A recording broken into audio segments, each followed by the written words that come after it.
Hello everyone, it's GigaBeef here, and today we're checking out the ultimate in optical technology in Tarkov, which is all of the thermals, including the two new ones from this patch that I haven't covered before. Starting with the ones with the shortest range, we first have two cheap thermal sights being the Torrey Pines Logic T12W and the MP155 Ultima camera that have very specific use cases. The T12W is a small, low-resolution thermal camera that attaches to various weapons like a holographic would, meaning that it can be your primary sight if you want it to be. I personally would suggest against this idea though, as with its narrow view and 10Hz screen, which is the lowest across all of the thermals, even targets at relatively close distances can be extremely hard to see, and to understand what it's actually trying to show you and then shoot accurately can be nigh on impossible at times. On this basis, it's better off being used as an early warning system for players who are difficult to see on your screen directly, either because they are hiding in a bush or against some terrain that they blend very well into.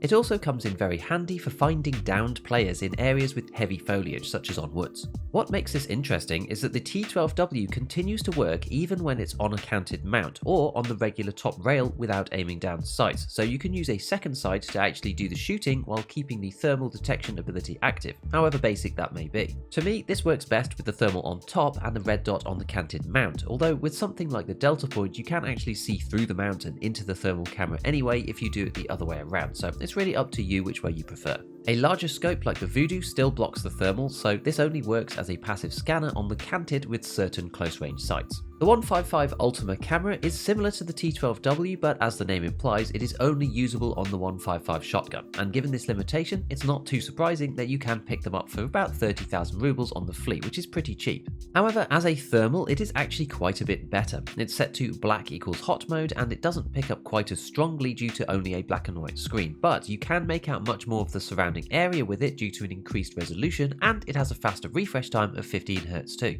You can see this camera at the back of the weapon, so both the thermal and a regular sight are usable at the same time, but do beware of the height of the sight that you're using on top because of where the camera itself is placed at the front of the gun. Even those that sit quite high, like the EOTech holographic, still have the lower portion of their frame obscured by the top of the camera, and low ones at the delta point are severely disrupted.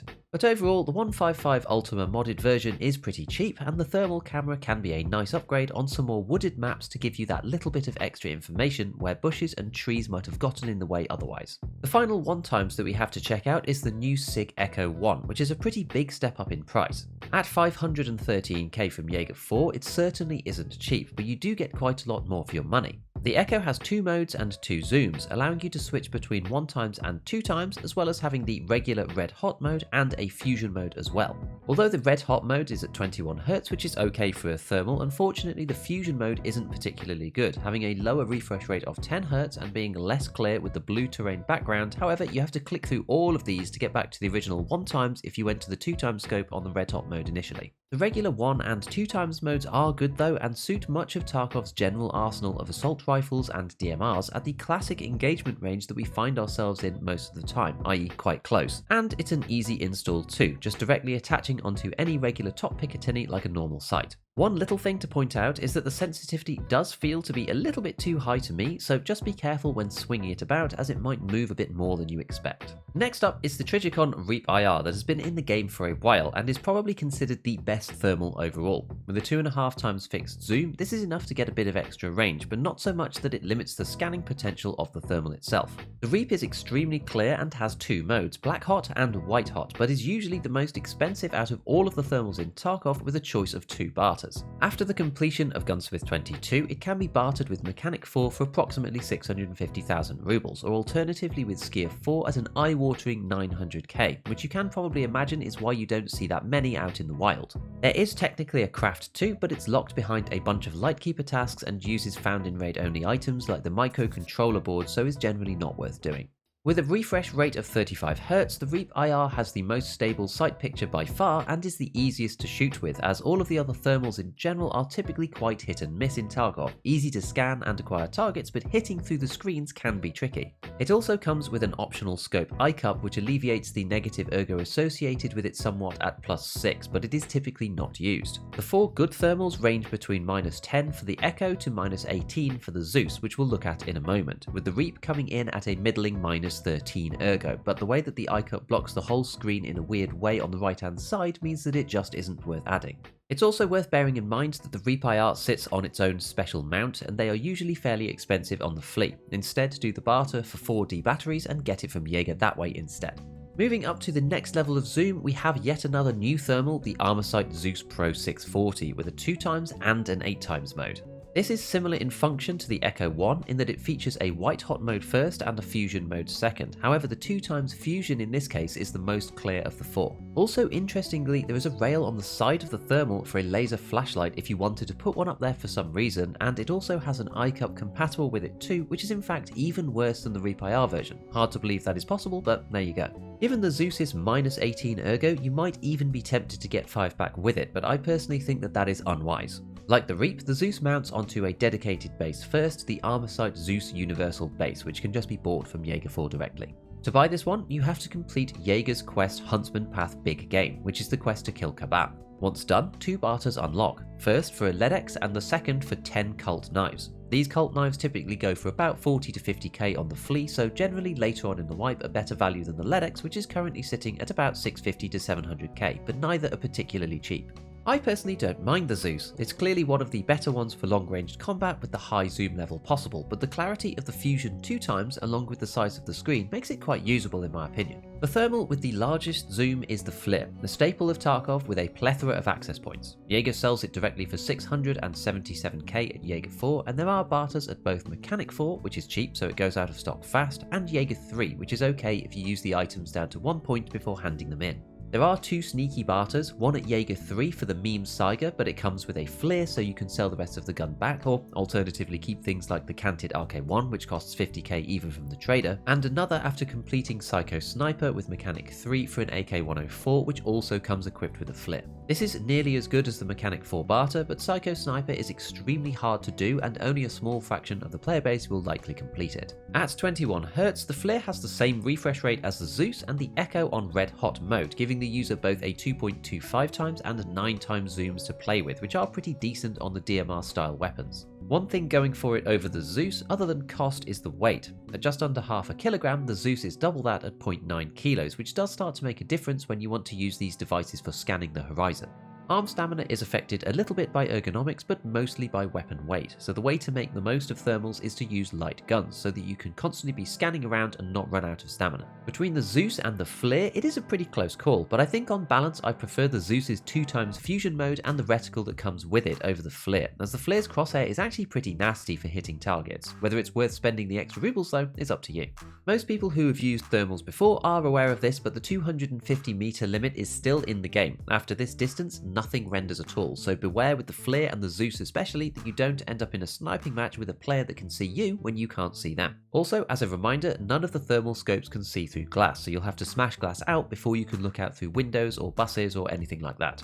The final piece of the puzzle is smoke grenades. You definitely can't see through Prapor's basic black-grey smoke in Tarkov at the moment with any of the thermals, and mostly not through the green one either, but this one is a little bit more complicated. Depending on exactly where you're standing relative to the smoke effect, it can be possible to pick out targets at the edges that you wouldn't be able to see otherwise, but it's a bit fiddly and not very practical, so I just assume that you can't use them together and leave it at that. Finally, we're going to check out some gameplay with the Echo 1 because I like the idea of having a slightly closer ranged thermal for woods, customs and outside of shoreline, which I find suits my playstyle a bit better than sniping. We're back up here again.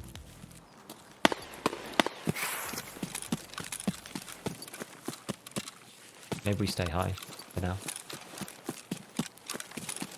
Thought the edge of that rock was going to be something there. Told you with the sensitivity. Yeah, it'd be fine. I'm not Twitch shooter enough to have enough good muscle memory, so it's no biggie. Only got to worry about these bits. Yeah. And the temptation to rely on the thermal is very strong.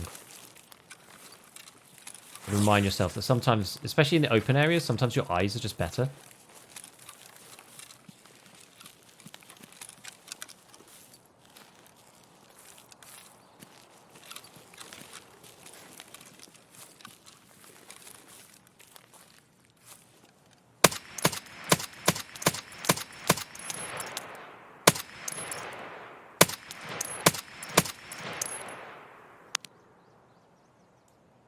Is that like fire or something?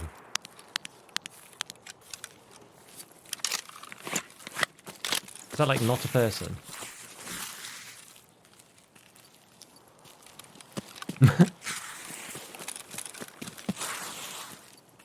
Or an already dead body or something. Yeah, this is the Echo 1 thermal. One of the new ones. See, that's not a thing.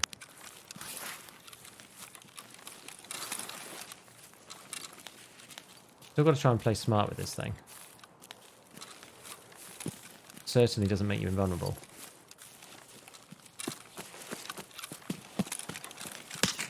Oh gosh.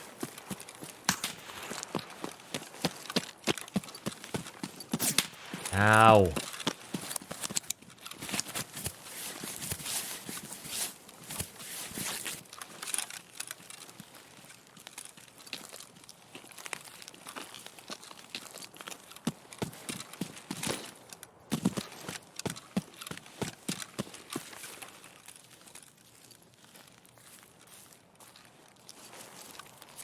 Oh, I'm zeroed. This sucks.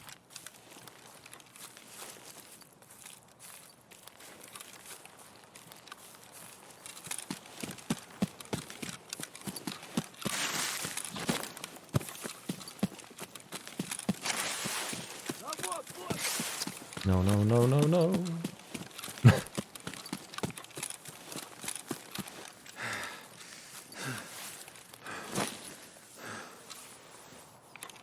Typical Woods gameplay. Did nothing get shot by a bush run for your life? Yeah, pretty much.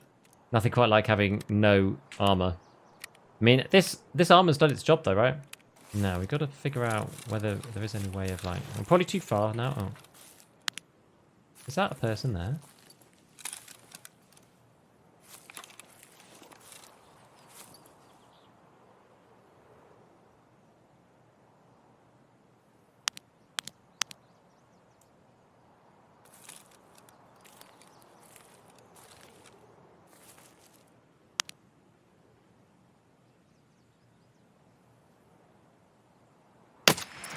Oh no.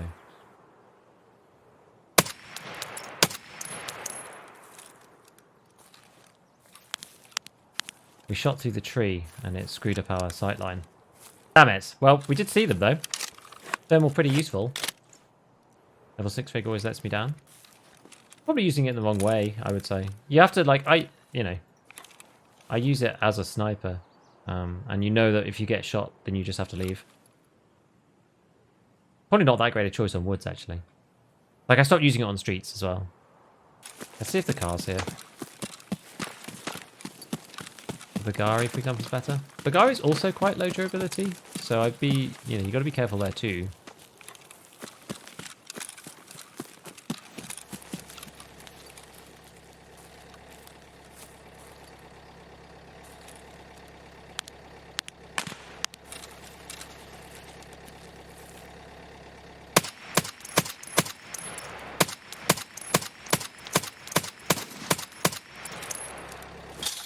Oh no, barbed wire. I think that was just a scav.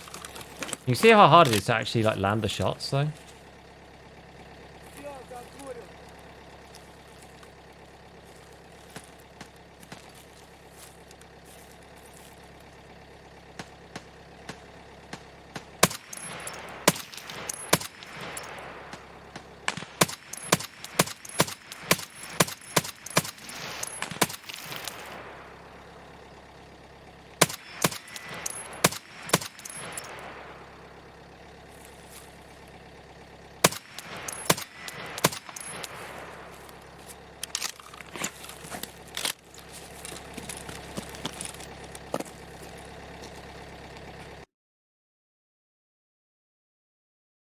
Oh, so the first guy was a USEC. And then the second guy near the car was a USEC. And then the last guy was a scav. I didn't even realize. I thought it was scavs. But, alright! So as usual, a big shout out to all my patrons, and as always, have fun in your raids.